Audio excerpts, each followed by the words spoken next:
प्रभु तेरी वाणी जीवन की रोटी, नैनों की ज्योति अंधेरा मिटाती।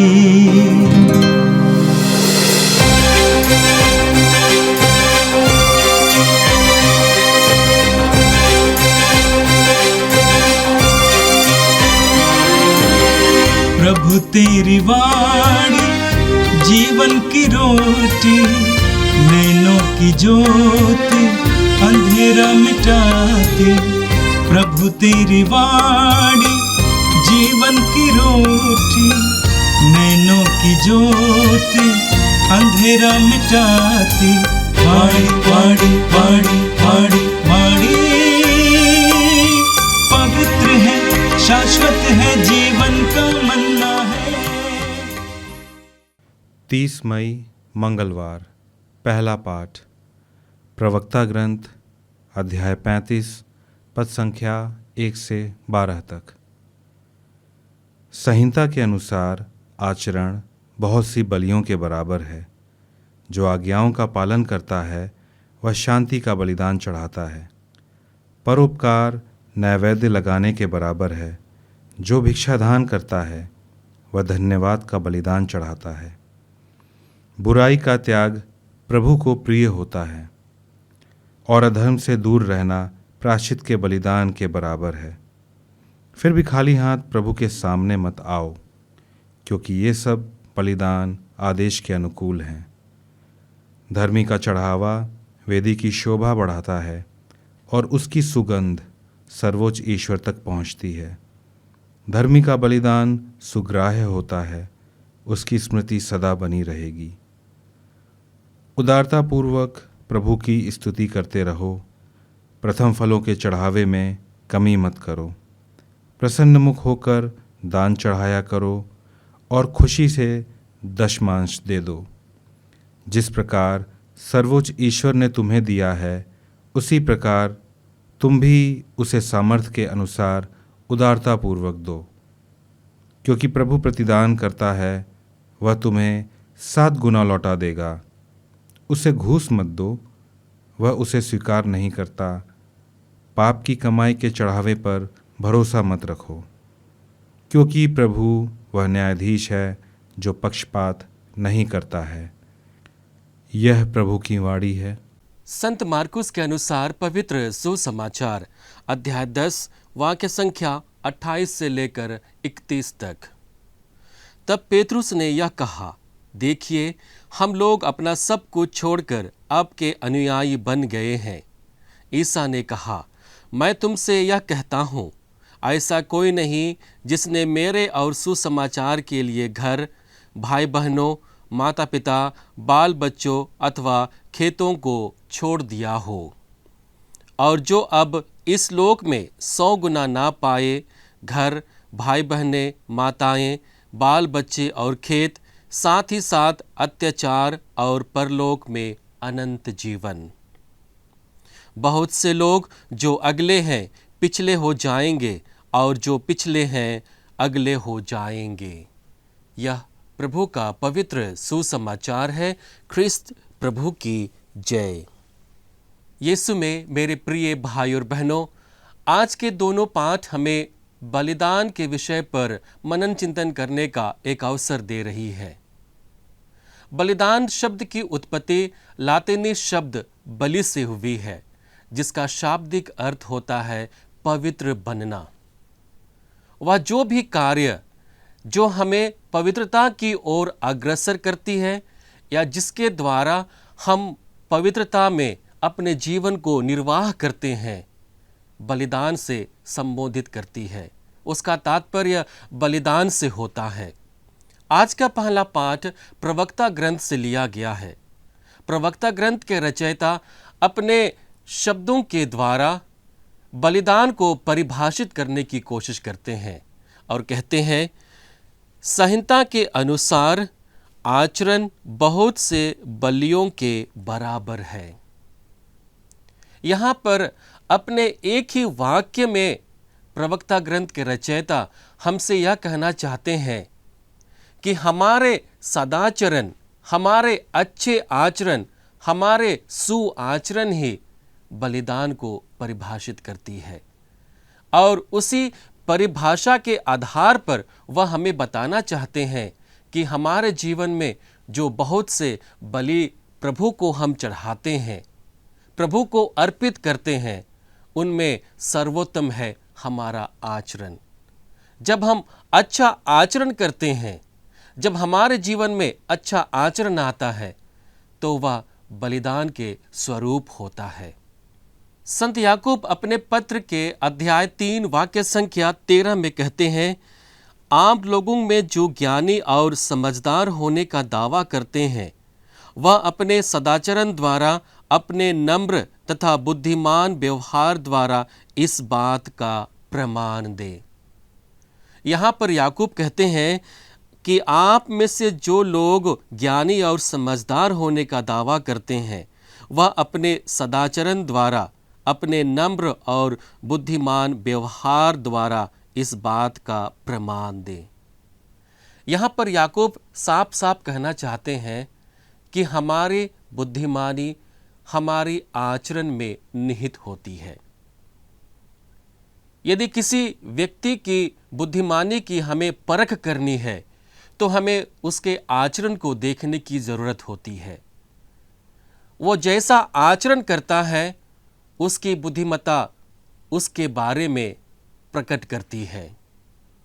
एक व्यक्ति जो सुआचरण करता है, अच्छा व्यवहार करता है, अच्छा आचरण करता है, वह बुद्धिमान होता है, क्योंकि वह अपनी बुद्धिमानी के द्वारा वह प्रज्ञा को प्राप्त करता है, ईश्वरीय प्रज्ञा को प्राप्त करता है, और उसी प्रज्ञा के द्वारा उसका आचरण उन्हीं के अनुरूप परिवर्तित हो जाता है, ईश्वरीय योजना के अनुरूप परिवर्तित हो जाता है। हम लोग देखते हैं कि प्रवक्ता ग्रंथ के रचयिता हमारे सामने आचरण के 2-3 उदाहरण रखते हैं, और उन उदाहरण को रखते हुए हमसे यह कहना चाहते हैं कि इन्हीं आचरण के द्वारा हमारे जीवन में पवित्रता आती है। सबसे पहले वो बात करता है आज्ञा पालन का। हम वचन संख्या 2 में पढ़ते हैं, जहाँ पर वचन कहता है, जो आज्ञा का पालन करता है वह शांति का बलिदान चढ़ाता है। हमारे जीवन में आज्ञा पालन के द्वारा पवित्रता आती है, और उसी पवित्रता से निहित होकर जब हम अपने व्यवहार को ईश्वर के लिए समर्पित करते हैं, उनकी आज्ञाओं को मानने लगते हैं, तो हमारे जीवन में ईश्वर के लिए शांति का बलिदान समर्पित होता है। आगे प्रवक्ता ग्रंथ के रचयिता आचरण का एक और उदाहरण देते हैं परोपकार के रूप में, दूसरों का सेवा कार्य के रूप में, और अपने वचन में कहते हैं, परोपकार अन्न बलि लगाने के बराबर है। संभवतः यदि हम बलिदान को एक साधारण भाषा में परिभाषित करने की कोशिश करेंगे, तो हमारे लिए बलिदान उस शब्द को परिभाषित करता है जहाँ पर हम लोग ईश्वर को धन्यवाद देने के लिए अपने जीवन से या फिर बाहरी रूप से हम ईश्वर को कुछ दान देते हैं। प्रभु के द्वारा मिले हुए जो उपहार हैं, उनको हम धन्यवाद स्वरूप हम उन्हें दान देते हैं। ये जो बलिदान होता है, उसे संभवतः हम अपने जीवन में 2 विभिन्न अवसरों पर करते हैं। जब ईश्वर की महिमा हमारे जीवन में प्रकट होती है, तब हम आनंद मनाते हुए, प्रभु का धन्यवाद देते हुए हम प्रभु के सामने अपने बलिदान को अर्पित करते हैं। दूसरी बार बलिदान हम तब अर्पित करते हैं जब हम ईश्वर से कुछ पाना चाहते हैं, ईश्वर से प्रदत्त वरदान को अपने जीवन में प्राप्त करना चाहते हैं, तब हम प्रभु के सामने बलिदान लेकर आते हैं। लेकिन यहाँ पर प्रवक्ता ग्रंथ के रचयिता बलिदान को हमारे जीवन से जोड़कर देखते हैं, हमारे जीवन से होने वाले व्यवहार से जोड़कर देखते हैं, ना कि खाद्य पदार्थ से, ना कि जीव जंतुओं से, जिनको हम संभवतः ईश्वर के सामने अर्पित करते हैं।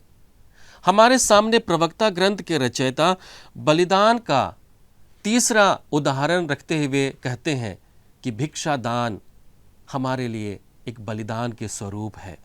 वचन में हम पढ़ते हैं, वचन संख्या 3 में कहता है, जो भिक्षा दान करता है वह धन्यवाद का बलिदान चढ़ाता है।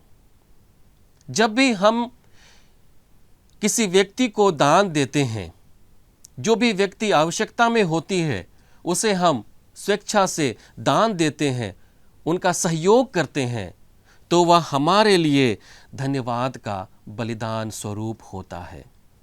आगे हम देखते हैं कि हमारे जीवन से संबंधित व्यवहार को लेकर प्रवक्ता ग्रंथ के रचयिता कहते हैं कि बुराई का त्याग प्रभु को प्रिय होता है और अधर्म से दूर रहना प्रायश्चित के बलिदान के बराबर है।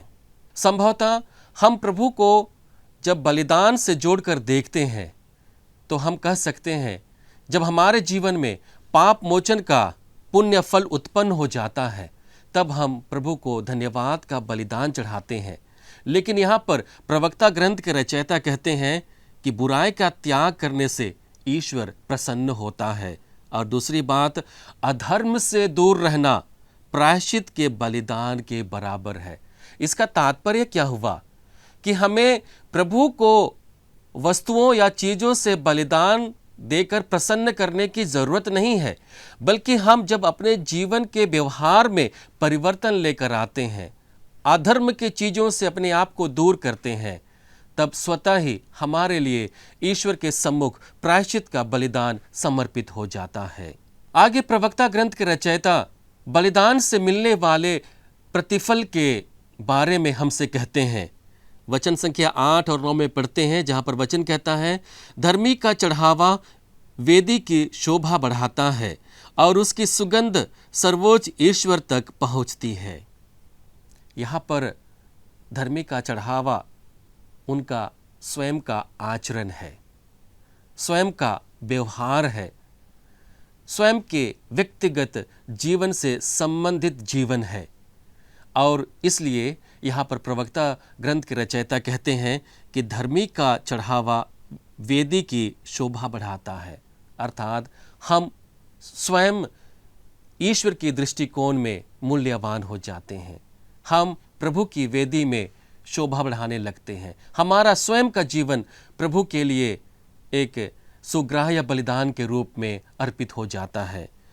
आगे हम पढ़ते हैं, धर्मी का बलिदान सुग्राह्य होता है, उसकी स्मृति सदा बनी रहेगी।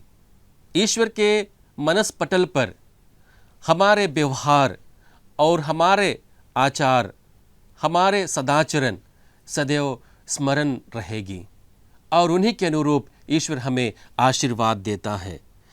इसलिए आगे के वचन में पढ़ते हैं, उदारतापूर्वक प्रभु की स्तुति करते रहो, प्रथम फलों के चढ़ावे में कमी मत करो, प्रसन्नमुख होकर दान चढ़ाया करो और खुशी से दशमांश दो। जिस प्रकार सर्वोच्च ईश्वर ने तुम्हें दिया है, उसी प्रकार तुम भी उसके सामर्थ्य के अनुसार उदारता से दो। अंत में प्रवक्ता ग्रंथ के रचयिता हमसे कहते हैं कि जिस उदारता से ईश्वर ने तुम्हें दिया है, उसी उदारता से तुम अपने जीवन में परिवर्तन लाकर ईश्वर को दान दो, ईश्वर को बलिदान चढ़ाओ। यीशु में मेरे प्रिय भाई और बहनों, मनुष्य की दृष्टिकोण से जब हम लोग देखते हैं तो हमारे लिए संभवतः हमारे जीवन में प्राप्त जो भी अच्छी अच्छी वस्तुएं हैं, जो भी अमूल्य वस्तुएं हैं, कीमती संसाधन हैं, जब हम उनको त्याग कर प्रभु के सामने लेकर उसे प्रभु को अर्पित करते हैं, तब हम सोचते हैं कि ईश्वर उस चीज़ से प्रसन्न होता है। ईश्वर संभवतः उन चीज़ों से प्रसन्न जरूर होते हैं, लेकिन यहाँ पर इस पाठ के द्वारा आज हमें यह सीखने को मिलता है कि हम अपने जीवन के व्यवहारिक मूल्यों में परिवर्तन लाकर जब ईश्वर के सामने आते हैं तो वह सर्वोत्तम बलिदान ईश्वर को समर्पित होता है। आज के सुसमाचार में हम देखते हैं जहाँ पर पेतरुस प्रभु यीशु से कहता है कि प्रभु देखिए, हम लोगों ने आपके लिए और सुसमाचार की घोषणा के लिए अपना सब कुछ परित्याग कर दिया है। और इसके उत्तर में प्रभु न केवल अपने प्रेरितों को चुनौती देते हैं, बल्कि अपने सारे लोगों के सामने एक चुनौती को रखते हैं और कहते हैं कि दुनिया में ऐसा कोई भी व्यक्ति नहीं है जिसने अपना सर्वस्व ईश्वर के लिए और मेरे लिए त्याग कर दिया है। इसका तात्पर्य क्या है?